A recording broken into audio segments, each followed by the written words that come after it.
Good day, everyone. Today, I will be reporting the topic laws regulating transport establishment.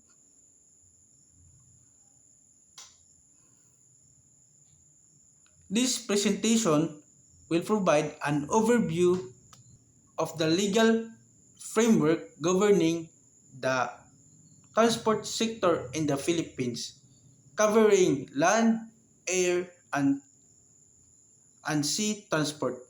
Let's begin. Transportation has evolved from the invention of the wheel to modern aviation and maritime travel. It plays a crucial role in tourism and economic development. However, with its growth comes the responsibility to ensure safety, efficiency, and regulation. This presentation aims to provide an understanding of the legal framework governing transportation establishments. By the end of this topic, we should be able to identify laws affecting the transportation sector, understand passenger rights in commercial transport, analyze the impact of transport laws on tourism. Law on common Law on common carriers. Common carrier a common carriers is any entity that offers transportation services public to the public for a fee. Under Article 1732 of the Civil Code, common carriers include land, sea, and air transport companies. The law distinguishes them from private carriers which only transport goods or passengers under specific contracts. Responsibilities of common carriers.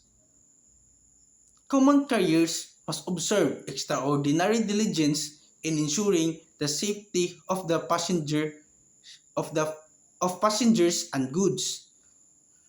According to Article 1733 of the Civil Code, they are presumed liable for any harm unless they can prove they exercise due diligence. This means transport companies must prioritize safety and preventive measures. B. Don Juan incident. One of the most tragic maritime incident in the Philippines was MV Don Juan, sinking in 1980. The ship was overloaded and negligence was found to be cause of the disaster. This case highlights the importance of following capacity regulations and safety protocols to prevent such tragedies. Liability of common carriers. Common carriers are also liable for the actions of their employees. If a transport employee negligence results in injury or damage, the company is held responsible under Article 1759 of the Civil Code due to diligence in hiring, training, and monitoring employees. It's crucial to avoid li- liability.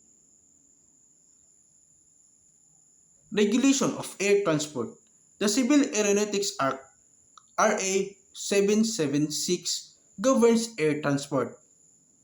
The Civil Aeronautics Board or CAB and the Air Transport Office or ATO regulate the industry, ensuring compliance with safety standards, licensing, and passenger rights. Regulation of maritime transport. The Maritime Industry Authority or Marina oversees the shipping industry. It mandates vessel registration, safety compliance, and licensing. Penalties includes fines and revocation of permits applying to non-compliant operators. Land transport is regulated by the Land Transportation Office or LTO and the Land Transportation Franchising Regulatory Board or LTFRB. The LTO handles vehicle registration and licensing, while LTFRB issues public transport franchises and ensures compliance with road safety laws.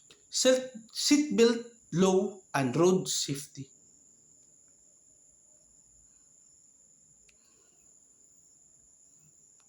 Republic Act 8750 or the Civil or the Seatbelt Law mandates the use of seatbelts in both public and private vehicles.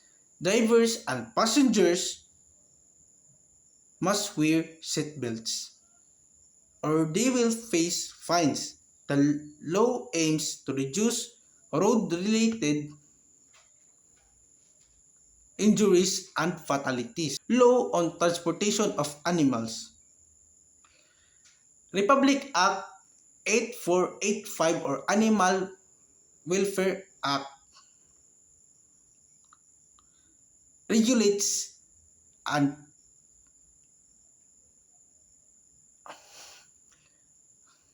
Law on Transportation of Animals RA 8485 or also known as the Animal Welfare Act regulates the humane transportation of animals. Transport operators must ensure clean and sanitary conditions for animals in transit and secure necessary permits from the Bureau of Animal Industry. Public Service Laws. The Public Service Act or Commonwealth Act governs public transport operation. A certificate of public convenience is required for operators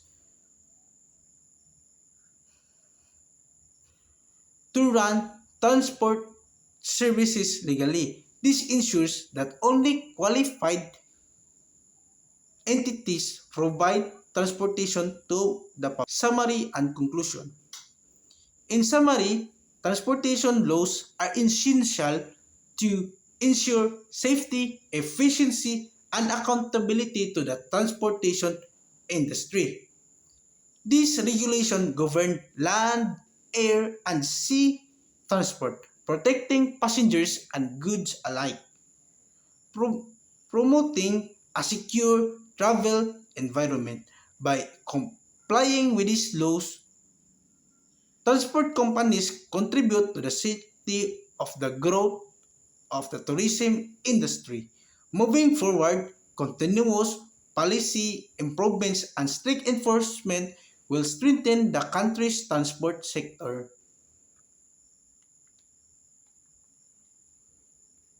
Thank you for listening.